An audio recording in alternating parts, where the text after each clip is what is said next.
नमस्कार, संसद टीवी के साप्ताहिक कार्यक्रम इंद्रधनुषी संस्कृति में आपका स्वागत है। मैं हूँ प्रियमरा। पिछले दिनों दिल्ली में एक मंच पर एक साथ विभिन्न राज्यों के लोक कलाकार एकत्रित हुए। आइए देखते हैं इसी की एक छोटी सी झलक कला दर्शन में।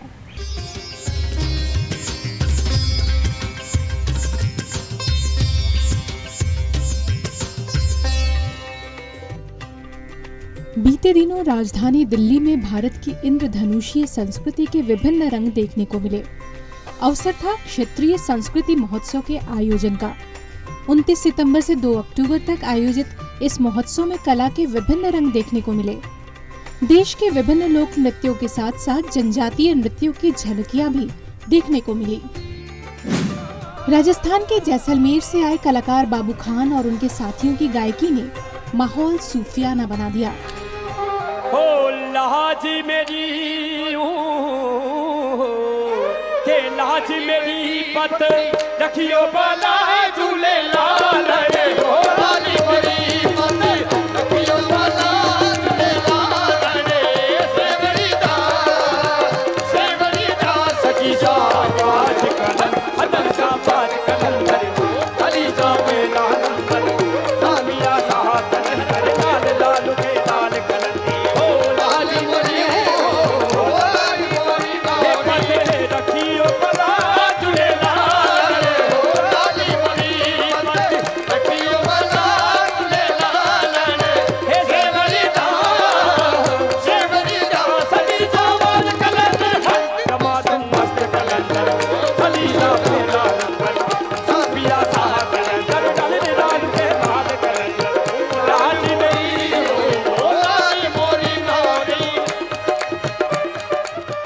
देश भर के जाने माने कलाकारों ने अपनी कला का प्रदर्शन किया। सुप्रसिद्ध गायिका कविता सेठ के गीतों ने भी लोगों को आनंदित कर दिया।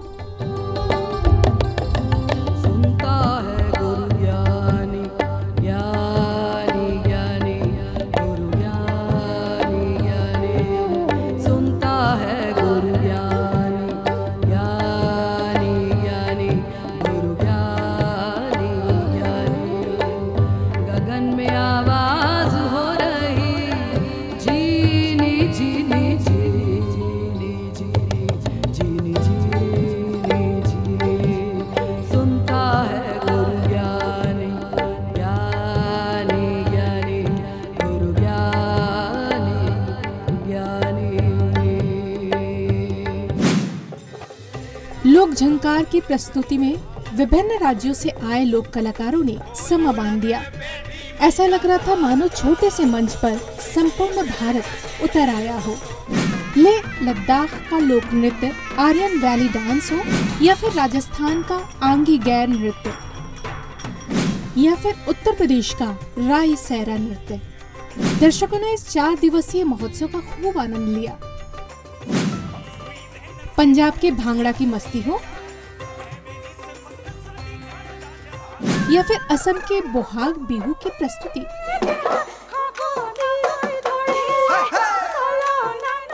या फिर जम्मू कश्मीर का लोक नृत्य राउफ,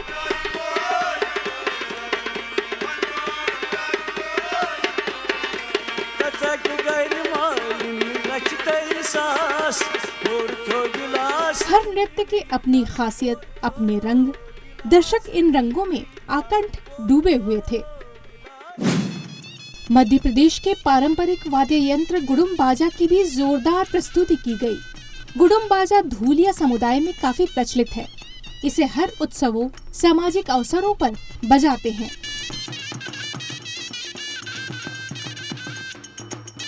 बिहार का झिझिया, उत्तराखंड का छोलिया और हरियाणा के फाग को लोगों ने काफी पसंद किया।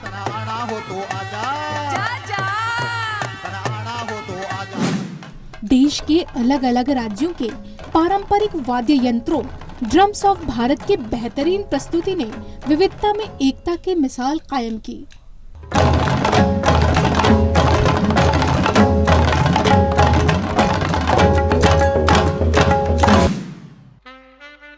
बॉलीवुड के गीतों को अपने सैक्सोफोन के धुनों से सजाने वाले माइकल बैनर्जी की प्रस्तुति का लोगों ने भरपूर आनंद उठाया।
भारतीय कला केंद्र की भव्य प्रस्तुति रामायण को देख लोग भाव विभोर हो उठे।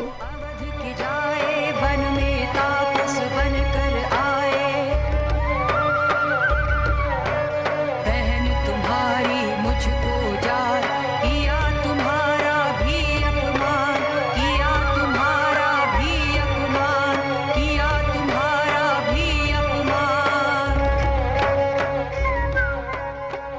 बार बार दशशीष विचारा, राक्षस गण को किसने मारा।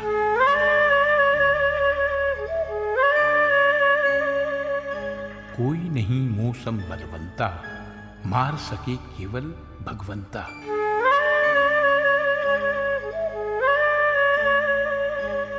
हरने को धरती का भारा, यदि भगवान लिए अवतारा।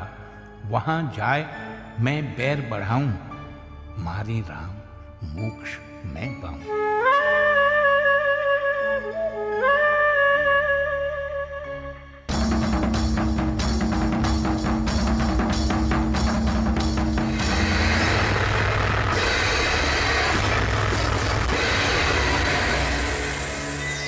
मेरे जीते मेरे पुर में जा न सके तुम राम, लेकिन मैं तुमसे पहले ही चला तुम्हारे धाम, तुम्हारे धाम, तुम्हारे धाम।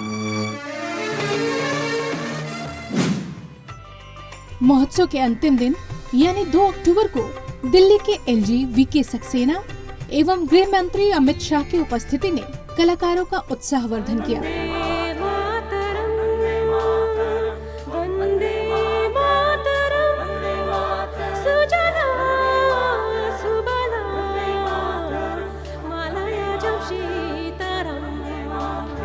वह सारा जहां देख लिया, कभी तेरे जैसा कोई नहीं है।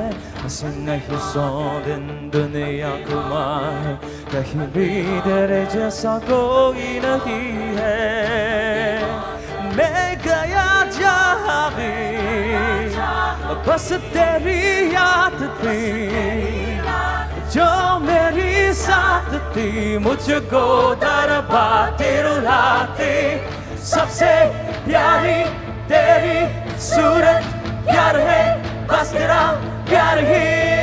माँ तुझे सलाम, माँ तुझे सलाम, अम्मा तुझे सलाम। वंदे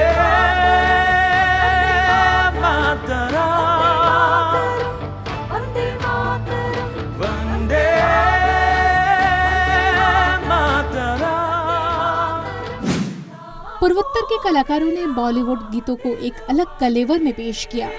और प्यार नहीं मिलता, आँखों में किसी की वफा का इकरार नहीं मिलता। फिर जा देखा, हर दिल में समा कर देखा, हर साज बेगा कर देखा।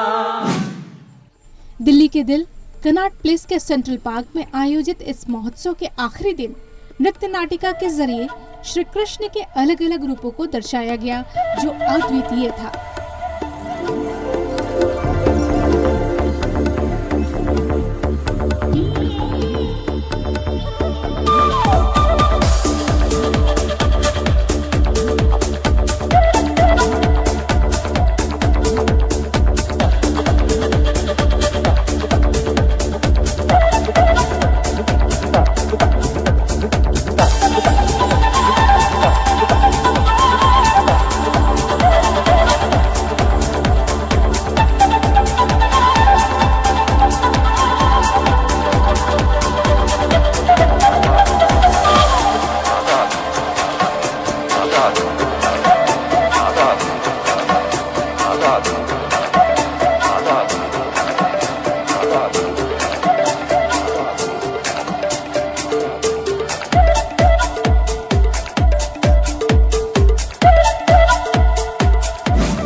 कल्चर यूनाइट्स ऑल की टैगलाइन के तहत आयोजित इस महोत्सव में ऐसा लग रहा था जैसे भारत के पूर्व से लेकर पश्चिम, उत्तर से लेकर दक्षिण तक के सभी क्षेत्र एक साथ एक मंच पर सिमट आए हैं।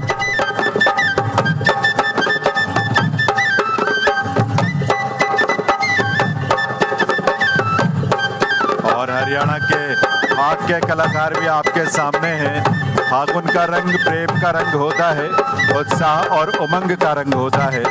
उसी भाव के साथ आपका वंदन, आपका अभिनंदन। और अब सिरमौरी नाटी के कलाकार हिमाचल प्रदेश से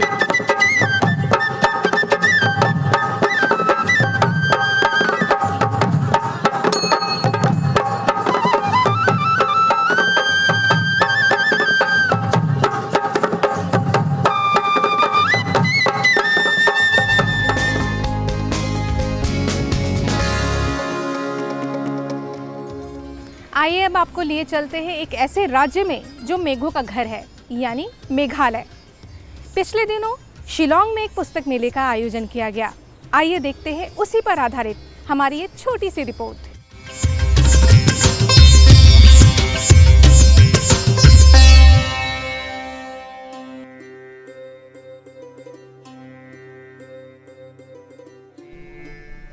मेघालय यानी मेघों का आलय, जिसका अर्थ है बादलों का निवास स्थान।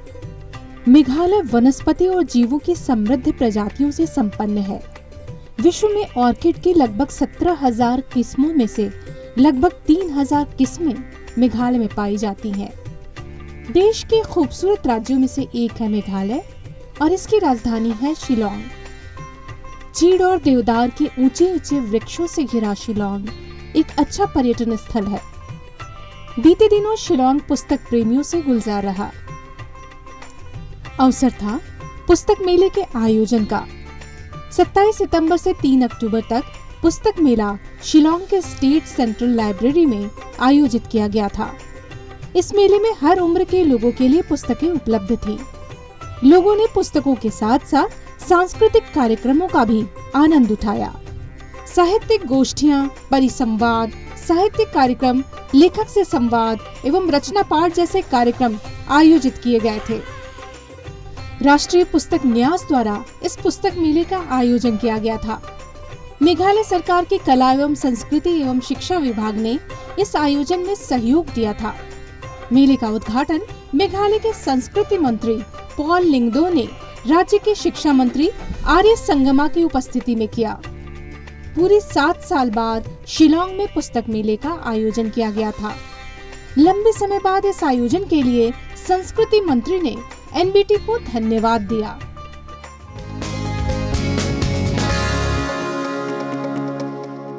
लोक नाटकों का अपना महत्व है और उसे पसंद करने वाला भी एक बड़ा वर्ग है। तो आइए आज हम आपको दिखाते हैं राजा भर्तृहरि पर आधारित ये लोक नाटक।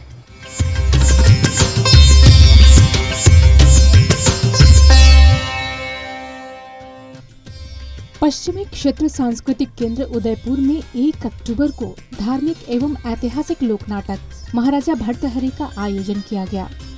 नाटक उज्जैन के महान शासक राजा भर्तृहरि के बारे में प्रचलित लोक कथा पर आधारित था। दरबार में पधार रही है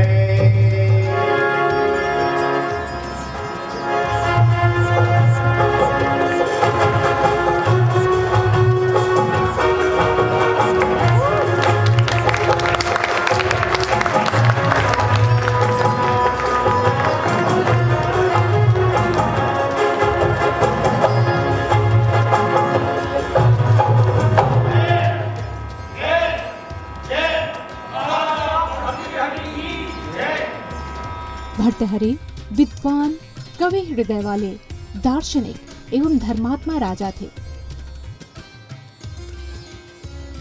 उनकी न्यायप्रियता की चर्चा संपूर्ण राष्ट्र में थी। उनका विवाह महारानी पिंगला के साथ हुआ, जो अपूर्व सुंदरी थी। विवाह के बाद महाराज राजपाट से ज्यादा समय अंतःपुर में अपनी रानी पिंगला के साथ बिताने लगे।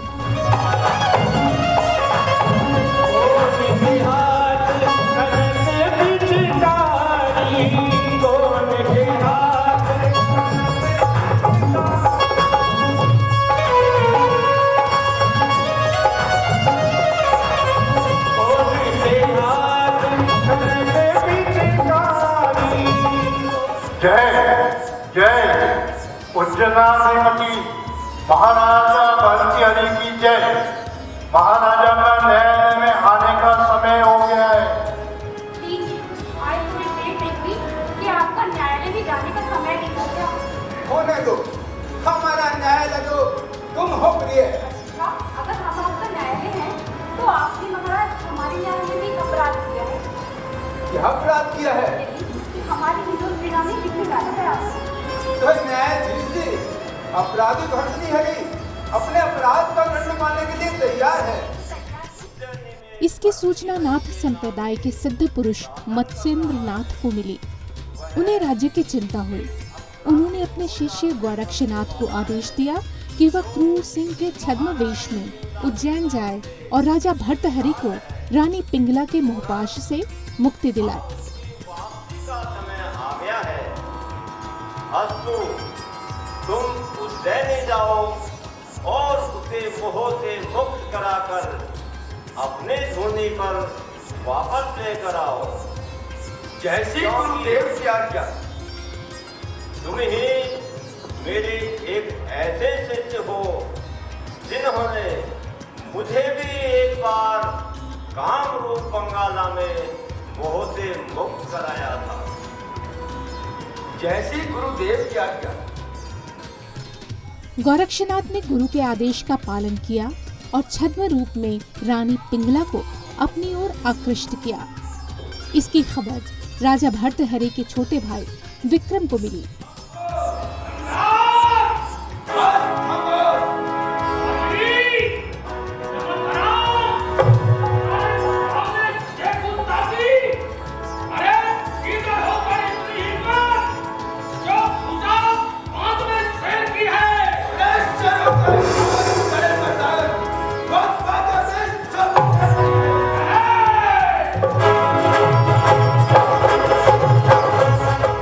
सूचना भर्तृहरि तक पहुंचाई, जिससे भर्तृहरि को विरक्ति हो गई।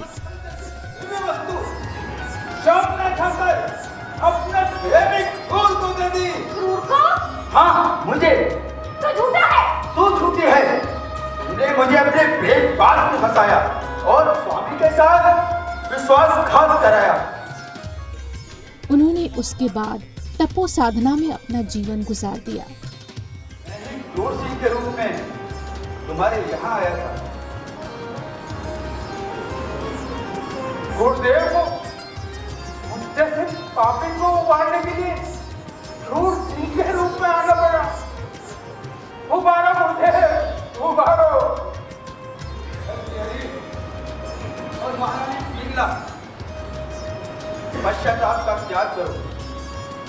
मैं कहता हूं तुम कौन पवित्र और सती हो। भर्तृहरि, मेरा आशीर्वाद है कि महाराज विक्रम तुम्हारे राजा होंगे और तुम जोगीराज भर्तृहरि के नाम से अमर रहोगे। इस पूरे नाटक में इसी कथा को दर्शाया गया है। इस नाटक का निर्देशन अखिलेश वशिष्ठ ने किया था और नाट्य संयोजन एवं परिकल्पना किशोर मुखर्जी की थी।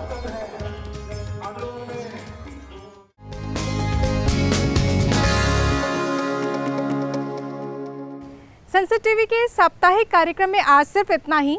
अंत में आपको छोड़े जाते हैं कुछ चुनिंदा कलाकारों, साहित्यकारों की यादों के संग। नमस्कार।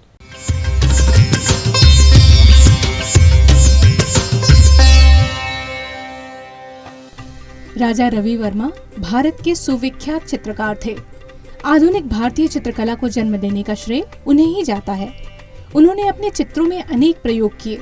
उनका जन्म 29 अप्रैल 1848 को हुआ था। उनके चित्रों की सबसे बड़ी विशेषता हिंदू महाकाव्यों और धर्म ग्रंथों पर बनाए गए चित्र हैं। हिंदू मिथकों का बहुत ही प्रभावशाली इस्तेमाल उनके चित्रों में दिखता है। 2 अक्टूबर 1906 को उनका निधन हो गया। आचार्य रामचंद्र शुक्ल हिंदी साहित्य के पुरोधा थे। उन्होंने हिंदी साहित्य के इतिहास के वर्गीकरण में अहम भूमिका निभाई।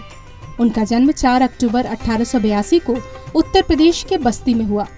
हिंदी में निबंधकार और समीक्षक के तौर पर उन्होंने अप्रतिम कार्य किया। 2 फरवरी 1941 में उनका निधन हो गया। भगवती चरण वर्मा हिंदी साहित्य के एक महान रचनाकार थे। उनका जन्म 30 अगस्त 1903 को उत्तर प्रदेश में हुआ। उनके लिखे चित्रलेखा, भूले बिसरे चित्र जैसी कई प्रमुख रचनाएं हैं जो लोकप्रिय रही हैं। चित्रलेखा पर बनी फिल्म को भी लोगों ने काफी पसंद किया था। उन्होंने कई महत्वपूर्ण कविताएं भी लिखी। 5 अक्टूबर 1981 को उन्होंने इस जगत को अलविदा कह दिया।